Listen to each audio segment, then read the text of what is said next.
Hello, everybody, and welcome to another episode of Premium Interviews. I'm your host, Barry, and today I'm joined by a very, very special guest, Miguel Sternberg, the game designer and artist at Spooky Squid Games. Hey, how's it going? Now, we've been working with Miguel with They Bleed Pixels, which is available right now at premiumeditiongames.com. We still have some of the standards and the retros available, so definitely make sure to pick that up. But in the meantime, let's talk a little with Miguel here. Let's start off.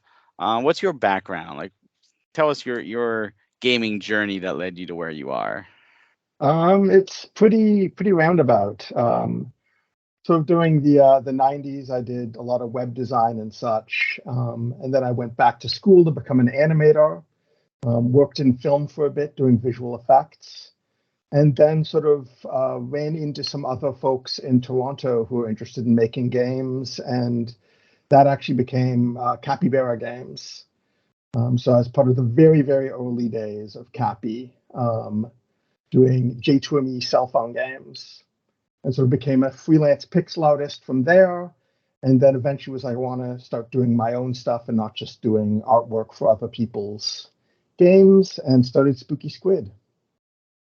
Yeah, that's awesome. So what made you want to get into game design and all that? I think like a lot of people are just like playing games and sort of like going like, oh, this is interesting how all the sort of pieces fit together. Um, did a lot of like old school like RPG pen and paper stuff growing up. So sort of that gave me a little bit of a taste of sort of what is involved on the design side. Um, but it was really like I think a lot of game designers of my generation. It was playing early stuff, the like old 8-bit stuff and such, and 16-bit. Yeah, I mean, I hear you there. I think a lot of us started that way, and I've always wanted to be a game designer. I'm not nearly as talented as you, so I do the publishing instead. so like, what led to They Bleed Pixels? Because They Bleed Pixels is such a unique game, with its own unique style and flow to it. How did that come about? Um, it was sort of us like pivoting from what was going to be our first game. We had a game called Guerrilla Gardening Seeds of Revolution, which was a stealth gardening game. Um, Sort of a little bit Jet Grind Radio, a little bit Metal Gear Solid, and then gardening. Um, and we'd been pitching it for a while and realized that like we weren't getting traction. It was a larger project. So we're like, okay, let's do something smaller. And Vaguely Pixels was originally going to be an Xbox Live indie game, XBlig, which was the service that they ran that sort of anyone could put out games on Xbox. Um, and so we're sort of like looking at what was sort of working there, what would be interesting for us to do. It would sort of fit with the general vibe. And I came up with the title, They Bleed Pixels. And we sort of slowly from the title figured out what the game would be.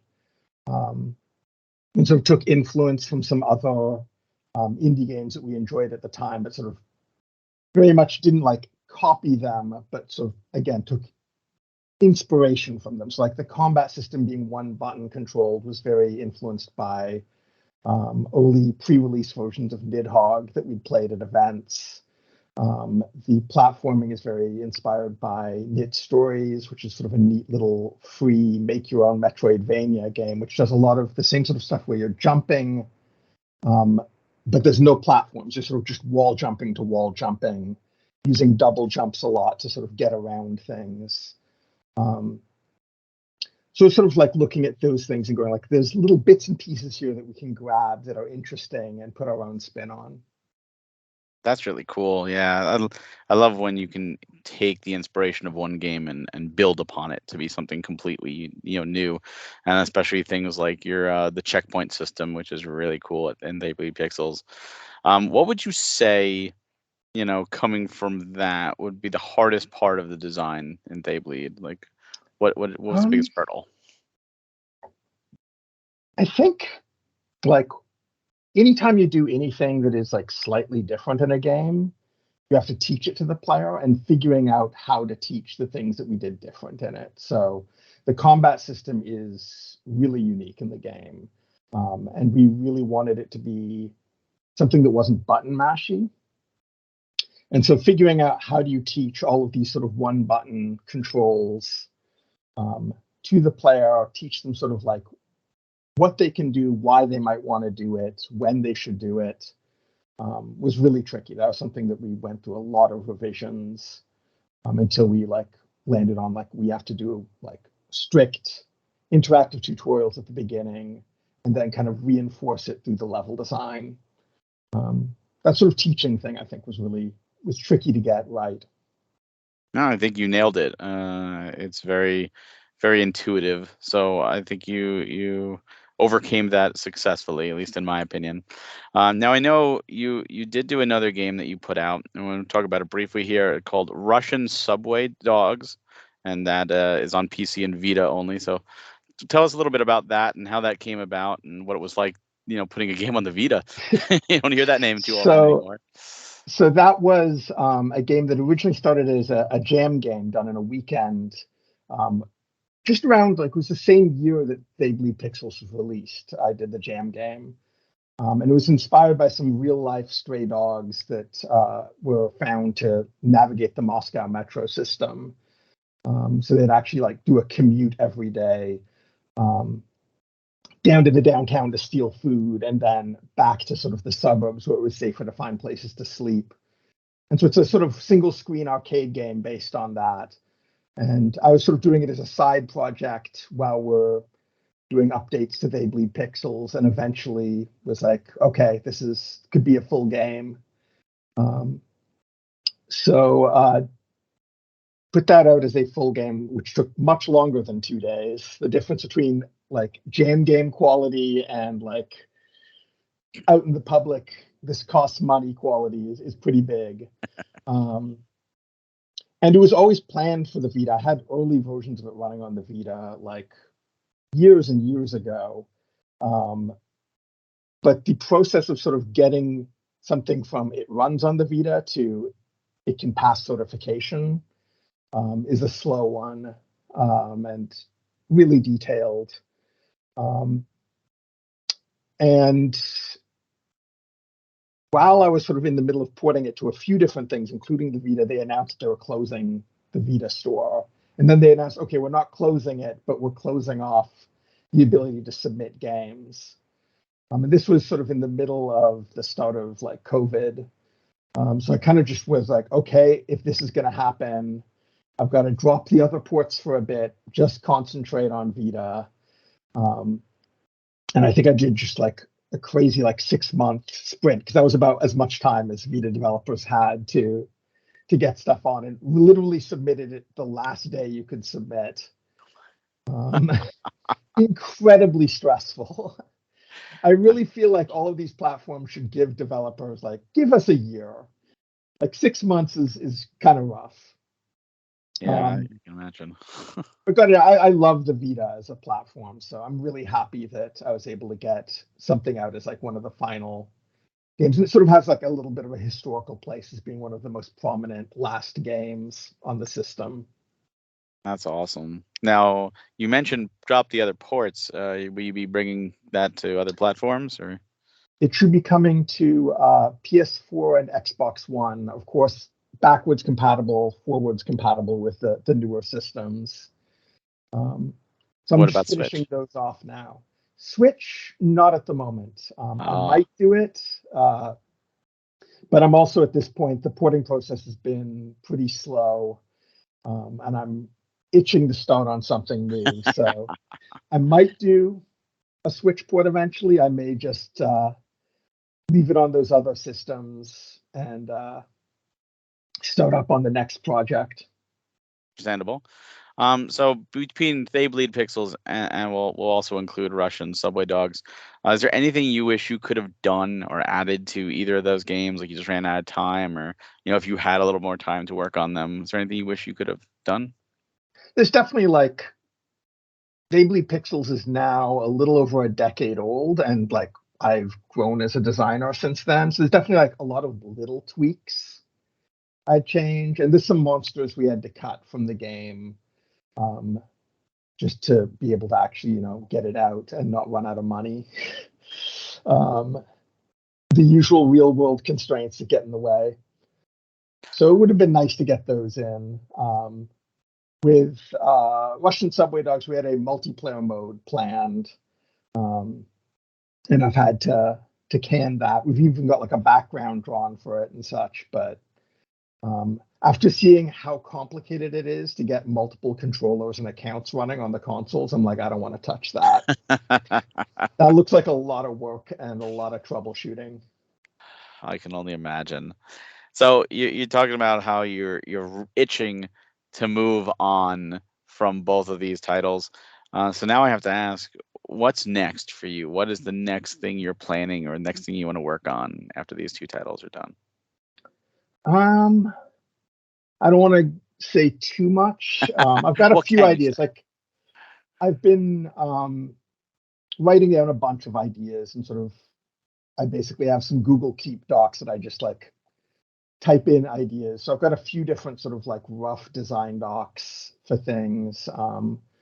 One thing I'm interested in doing would be a sort of spiritual successor to an obscure Game Boy roguelike called Cave Noir that only Oh, came out in Japan. But it's before roguelikes blew up in Japan or here. So it has a very unique take on sort of how to simplify a roguelike for consoles that I haven't really seen expanded on.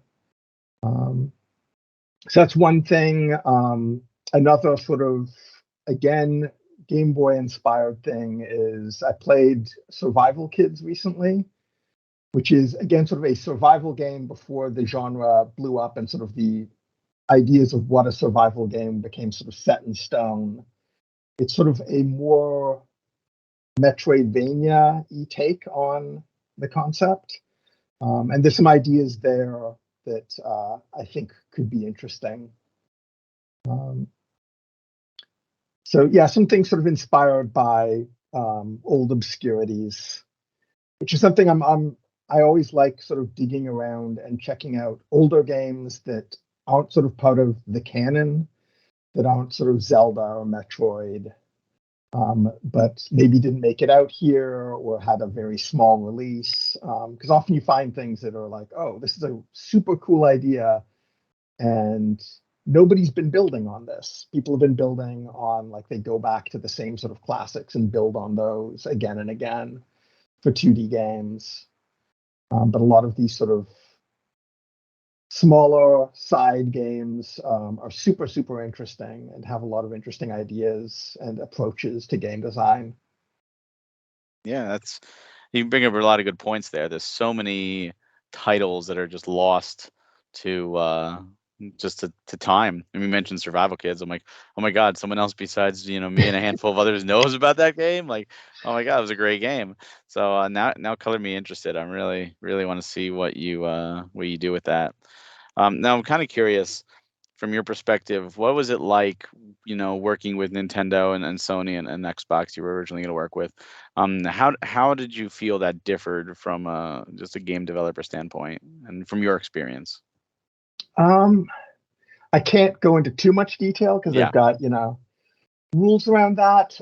In general, like what I find interesting is both on like the software side and on the sort of like developer relations side. Um, they're all like broken in different ways. That is like surprising.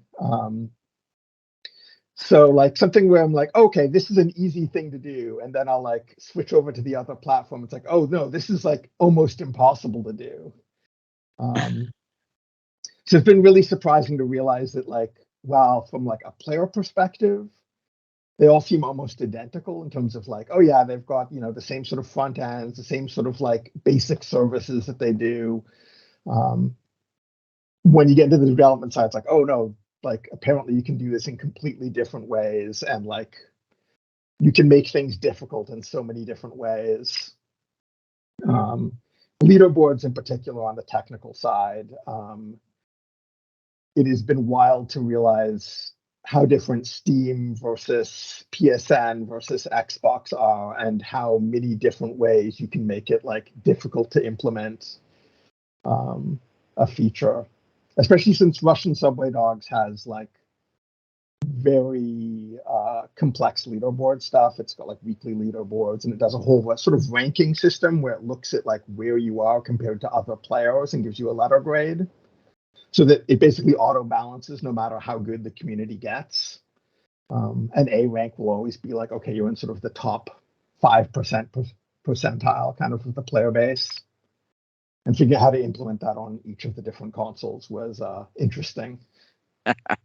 Well, at least you only have to figure it out once, right? And then it should roll into the next You think? architecture. You would think the next ecosystem.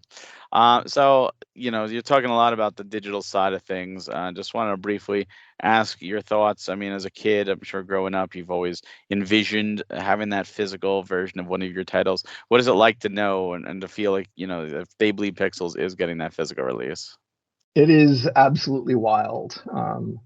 I did not think that that would be a possibility, because even when sort of like the indie game scene started up in sort of the 2010s, there wasn't really a way for indies to do physical. Like you had to sell so many units to be sort of in the range and work with a publisher, etc., like a large giant publisher. That possibility just wasn't there. So it's amazing now that there are smaller publishers doing like niche, cool stuff, like you guys. Oh, we're honored to help you and introduce the world to They Bleed for sure. So So yeah, no, I'm uh, extremely looking forward to seeing the actual box and cartridge and everything. soon. It's wild. Soon. I can't wait to see it either, and I can't wait for everybody to get their hands on it. It is the art is just out of this world. I love the artwork that's in that game. So this is a question I ask everybody I've ever talked with in game design, and I always love the different answers that I get, and I think yours might be really cool based on some of our conversations, but we'll see. If your phone were to ring right now, who would you like it to be telling you that you could work on whatever IP you want? Anybody, any existing IP, your dream, what you would like to do your own take on, your own spin on. Okay. The one that I've sort of thought of, which is it's commercially completely unviable, but I'd love to work on an open world version of The Prisoner, the 1960s British kind of surrealist spy TV show. I've always felt it's like perfectly set up to be sort of an open world style game. Well, I can definitely say you did not disappoint. That was, some people say, Mario or Zelda or Final Fantasy, but when you pulled out Survival Kids, I'm like, you've got some, deep rooted stuff here. I'm really excited. So yeah, that sounds fantastic, and I hope whoever has the rights to that show, if you're listening, if you're watching, please give Miguel a call. Let's make this happen. So for everybody out there, if you are interested in learning more about Miguel and following what he does, you can follow him multiple ways. You can go to spookysquid.com and find all his projects. You can go onto Twitter at spookysquid. Make sure to follow him there. On Facebook, facebook.com/theybleedpixels. So make sure to give all love to Miguel. And of course, the physical versions of They Bleed Pixels, the standards and the retro, are still available right now. They are in production. You can get them at premiumeditiongames.com. Do not delay. The first prints are running low, and you do not want to miss out on this excellent, excellent game. Miguel, thank you so much for joining me today. Thanks for having me. It's been fun. Agreed. And we'll see everybody next time. Have a great day, everyone.